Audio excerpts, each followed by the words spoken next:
Praise lord. అందరికీ వందనాలు. వాక్యంలోకి వెళ్లే ముందు ప్రార్థించుకుందాం. సర్వోన్నతుడ, సర్వశక్తిమంతుడ, కృపామయుడ, దయగల మా తండ్రి, నీకు లెక్కలేని స్తోత్రాలు. దాని ప్రభా వినుట ద్వారా విశ్వాసం కలుగుటకు సహాయం చే ప్రభ. మారు మనసు దయచే ప్రభ. విరిగి నలిగిన హృదయం దయచే ప్రభ. అనేకమైన ఆత్మలను రక్షించే ధన్యతను దయచే ప్రభ. వినుచున్న వారికి, చూచుచున్న వారికి, ప్రతి ఒక్కరికి ప్రభ మారు మనసు దయచే ప్రభ. వాక్యము ప్రభ నా నోటి వంటి ఏమి పలికించాలనుకున్నా పలికించమని అడుగుచున్నాను ప్రభ. నిలబడేది నేను కానీ మాట్లాడేది నీవు నాయన ప్రభ.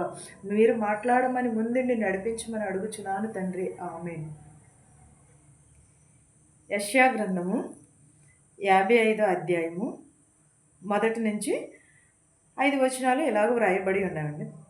ఇదిగో దప్పికొని వారులారా, నీళ్ల యొద్దకు రండి.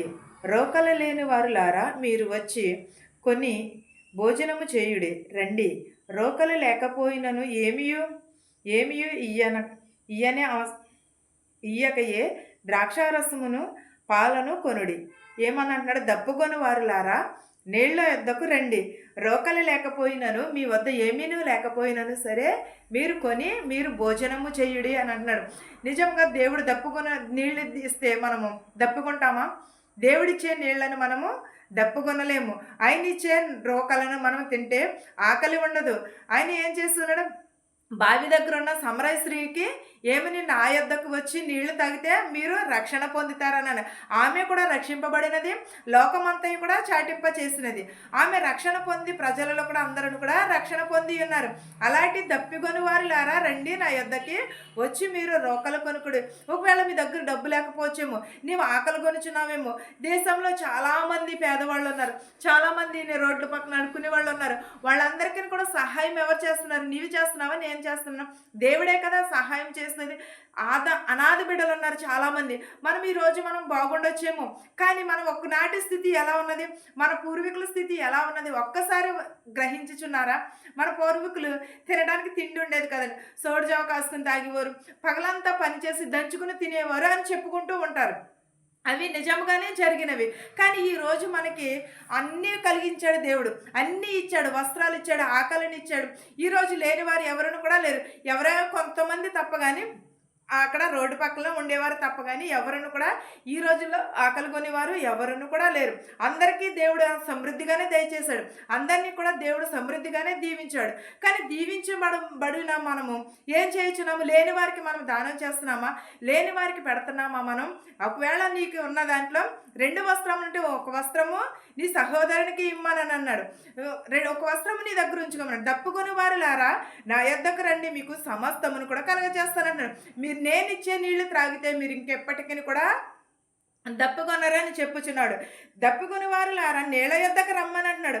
ఒకవేళ మీ దగ్గర డబ్బు లేదు, ధనం లేదు, కొనుక్కొనడకు ఏదీ లేకపోయినా సరే, నా యొద్దకు వచ్చి మీరు భోజనము చేయుడి. రండి, రోకలు లేకపోయినను ఏమీ లేకపోయినను సరే, ద్రాక్షారసమును పాళ్ళును మీరు కొనుక్కునుడి అని అంటున్నాడు.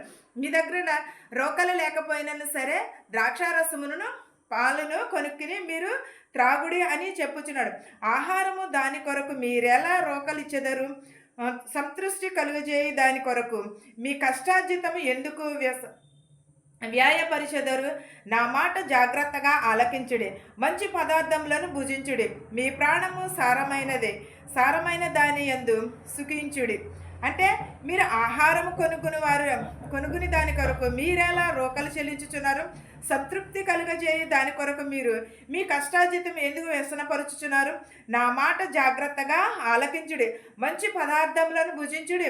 మీ ప్రాణం సారవంతమైనదైతే సారవంతమైన భోజనమునే చేయడని అంటున్నాడు.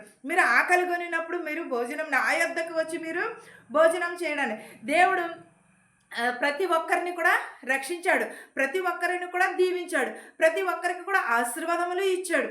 మనకి ఈ రోజుల్లో ఎవరున్నారు? ఎవరును కూడా లేడు. దేవుడు ఒక్కడ మాత్రమే మనకి తోడై ఉంటాడు. మనకు శ్రమలు రావచ్చు, మన కష్టాలు రావచ్చు. పగలంతయు మనం కష్టపడి రాత్రి వేళలో మనం దేవునికి ప్రార్థిస్తూ ఉంటాము. ప్రార్థించాలి కూడా. ఆయన ఇచ్చిన జీవం ఇది, ఆయన ఇచ్చిన శక్తి, ఆయన ఇచ్చిన కృపే. ఒకవేళ ఆయన ఇచ్చిన కృప దయ లేకపోతే మనం పని చేసుకుంటానికి శక్తి ఉండదు, ఒకవేళ ప్రాణమును కూడా ఉండదు. దేవుడు ధనవంతుడు ఏం చేశాడు? నా ప్రాణమా తినుము త్రాగుము సుఖించుము అని అన్నాడు. ఎప్పుడు చెప్పినాను కూడా నేను ఆ మాట కంపల్సరీ ఒక రోజైనా సరే చెప్పుకోకుండాను. ఎందుకంటే మా ప్రాణం ఎవరిచ్చినది? దేవుడిచ్చినదే. మనం కష్టపడి పని చేసుకుంటున్నాం. శక్తి ఎవరిచ్చినది? దేవుడిచ్చిన శక్తి. ఈ ఆయుష్ ఎవరిచ్చినారు? దేవునిచ్చిన ఆయుష్. కానీ మనుషుల వల్ల అయితే కానీ ఏది కూడా రాలేదు. దేవుని వలన కలిగినది మాత్రమే ఏదైనా సరే. సమస్తమును కూడా దేవుని వలన కలిగినది. ఒక కృప కానీ, ఒక దయ కానీ, ఒకవేళ ఇలాగ మనం నివసించుచున్నామంటే కూడా దేవుని ఇచ్చిన కృపయే ఇది. దేవుని కృప లేనిదే మనకి ఏది, ఇక్కడ మనం కష్టపడలేము. మన కష్టార్జితం అంతా కూడా వ్యర్థమైపోతుంది. కానీ దేవుని మాట మాత్రం జాగ్రత్తగా ఆలకించాలి. మంచి పదార్థములు భుజించడం మనకు ప్రాణమునకు సుఖమైనదే. కానీ మనము మంచి పదార్థములు తిన్న తర్వాత ఏం చేస్తున్నాము? మత్తులైపోతున్నాము. మనము వేషధారులు అయిపోతున్నాము. నీతిమంతులు మేము 5 వేళ్ళు నోట్లోకి వెళ్ళేసరికి మనల్ని మనమే మర్చిపోతున్నాము. అలా కాకుండా దేవునిని స్తుతించాలి, దేవునిని కొనియాడాలి, దేవుని యందు భయమును భక్తిని కలిగి ఉండాలి. ఇది ఎందువలనంటే ఈ శక్తి ఇచ్చినది. ఎంతోమంది రాజులు చనిపోతున్నారు, ఎంతోమంది డబ్బున్నవారు చనిపోతున్నారు, ఎంతోమంది ధనికులు చనిపోతున్నారు. కానీ దేవుడిచ్చిన దయ వలనే మాత్రమే మనము ఈ రోజుని ఇలాగూ ఉంటున్నాము. ఒకవేళ ఆయన కృప, ఆయన దయ గనక మనకు లేకపోతే మనం ఈ రోజుని ఇలా ఉండలేము. చెవియొగ్గి నా యొద్దకు రండి, మీరు వినిన ఎడల మీరు బ్రతుకుదురు, నేను మీతో నిత్య నిబంధన చేసేదను, దావీదు నాకు చూపిన శాశ్వత కృప మీకును చూపేదనని. ఏంటది? చెవి యొగ్గి ఆలకించి దేవుని యొద్దకు రమ్మంటున్నాడు. సమస్తమును కలగజేసిన దేవుడు మనకి దేవుని ఇచ్చిన కృప వలన మనకి దేవుని యొద్దకు వెళ్ళి ఏమి చెవిగలవాడు నా యొద్దకు రండి అంటున్నాడు. మీరు విని బ్రతుకుదురు, లేకపోతే నిత్య నిబంధన చేసేదరు, దావీదుకు చూపించిన శాశ్వత ప్రేమ మీకును కూడా చూపేదని అన్నాడు. దావీదుకు చూపించిన కృప మీకును కూడా చూపించారు. దావీదు చాలా భక్తిపరుడు, కీర్తనాపరుడు. ఆయన పాటలు పాడుచు గొర్రెలను మేపేవాడు దావీదు. అందులోనే దావీదు కీర్తనలో కూడా ఉంటుంది కదండి, పాడుచు స్తుతించుచు ఆయన యందు కొనియాడబడాలని ఉన్నది. దేవునిని స్తుతించమని ఉన్నది. దావీదు ఎప్పుడును కూడా గొర్రెలు మేపుతూ వీణ వాయిస్తూ పాటలు పాడుతూ ఉండేవాడు. ఎప్పుడు కూడా అలా పాడుతూ ఉండగా ఏం చేశాడు? దేవుడు ఆ బిడ్డని ఆశీర్వదించాడు దావీదుని. దేవుని కృప ఆ బిడ్డకున్నది, దావీదుకి దేవుని కృప ఉన్నది. కానీ ఎంతో ఆశీర్వదింపబడి ఉన్నాడు. కానీ మనం చెవి యొగ్గి దేవుని యొద్దకు వెళ్ళి మనము వినిన ఎడల మనం బ్రతుకుదాము, నిత్య నిబంధన చేసేదామని అంటున్నాడు. శాశ్వత కృప మనకి తెలియచేస్తానంటున్నాడు. ఇదిగో జనులకు సాక్షిగా అతని నియమించి తిని, జనులకు రాజుగాను అధిపతిగాను అతని నియమించి తినని. ఎలా నియమించాడు దావీదును? జనులకు సాక్షిగాను మంచి రాజుగాను నియమించబడ్డాడు. అంటే ముందు చాలా కష్టాలు అనుభవించిన తర్వాత, మన శోధనలు అనుభవించిన తర్వాతే దేవుని యందు ఆయన ఏం చేయడు? రాజు అయ్యాడు. ఒక దేశానికి మహారాజు అయ్యాడు. ఆ రాజు మరి దేశం అంతటిని కూడా పరిపాలించాడు. ఆయన గొర్రెలు మేపుకునేవాడు దావీదు గొర్రెలు మేపుకున్నగా ఒక దేశానికి రాజు అయినాడు. ఆయన అంతగా ఆశీర్వదించాడు. అంటే యేసయ్య కృప ఆయనకున్నది కాబట్టే అంతగా ఆశీర్వదింపబడ్డాడు. మనకు ఆశీర్వాదములు కావాలని అనుకుంటున్నాం, ఆయనను స్తుతిస్తున్నామా? మన కుటుంబం రక్షణ పొందాలనుకుంటున్నాము, మనము ఆయనను స్తుతిస్తున్నామా? ఆయన యందు భయమును కలిగి ఉంటున్నామా? ఆయన యందు భక్తిని కలిగి ఉంటున్నామా? రోజు ఉపవాస ప్రార్థన చేస్తున్నాం. ఈరోజు శుక్రవారం కదా, నేను ఉపవాసం ఉండాలని ఉంటున్నా. ఎలా ఉంటున్నావు? భక్తిగా ఉంటున్నావా? లేకపోతే వినయంతో ఉంటున్నావా? ఎలా ఉన్నావు? ఒక్కసారి ఆలోచించుకుంటున్నావా? నీవు వేషధారుల వారి కాకుండా నీతిమంతురాలుగా నువ్వు దేవుని సన్నిధిలో నిలవబడు. నీ హృదయంలో దేవునికి కుమ్మరించు, నీ ఆత్మను దేవునికి కుమ్మరించు. అప్పుడు దేవుడు దావీదు వలె నిన్ను ఆశీర్వదిస్తాడు, హన్నా వల్లే ఆశీర్వదిస్తాడు. నీ బిడ్డలు దీవింపబడాలి అని అనుకుంటున్నావు, కానీ హన్నా వల్లే ప్రార్థన చేస్తున్నావా? ఎస్తేరు వల్లే ప్రార్థన చేస్తున్నావా? అబిగయేలు వల్లే నువ్వు ప్రార్థన చేస్తున్నావు? ఎవరి వల్లే ప్రార్థన చేస్తున్నావు నువ్వు? స్త్రీలు కొనియాడబడాలి. కొనియాడబడిన స్త్రీ ఏం చేస్తుంది?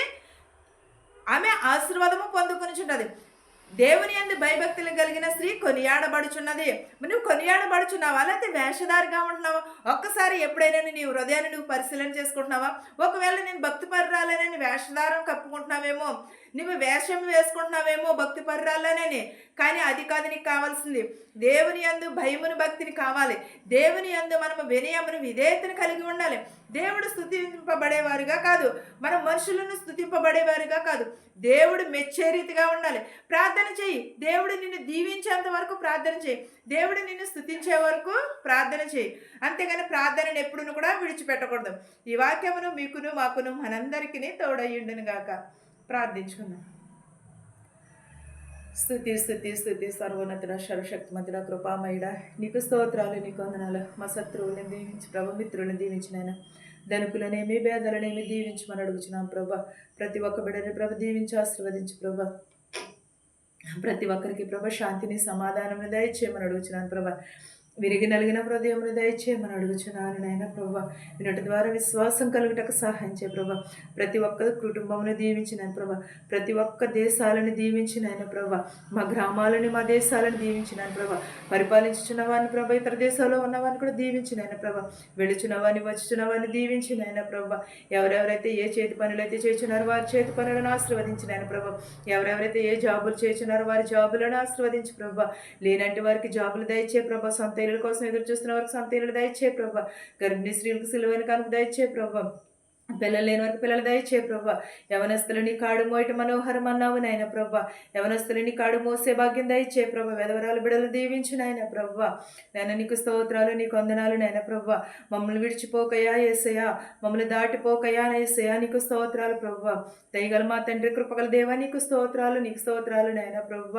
నేను అనారోగ్యంతో ఉన్న వారు ప్రతి ఒక్కరిని ప్రభ స్వస్థపరచు నాయన ప్రభ. మాకు తెలిసిన వారిని తెలియని వారిని కూడా ప్రతి ఒక్కరిని ప్రభ దీవించి ఆశీర్వదించమని అడుగుచున్నాను ప్రభ. ఏ కుటుంబంలో ఏ అవసరత ఉన్నదో మాకు తెలియదు నాయన ప్రభ. ఏ కుటుంబంలో ప్రభ ఏ శోధన ఉన్నదో మాకు తెలియదు నాయన ప్రభ. వారి శోధనలు తీసివేయి, వేదనలు తీసివేయి ప్రభ. వెధవరాలను దీవించిన ఆయన ప్రభ. వెధవరాలు బిడ్డలను దీవించమని అడుగుచున్నాం ప్రభ. ఉద్యోగం లేని వరకు ఉద్యోగంలో దయచే ప్రభ.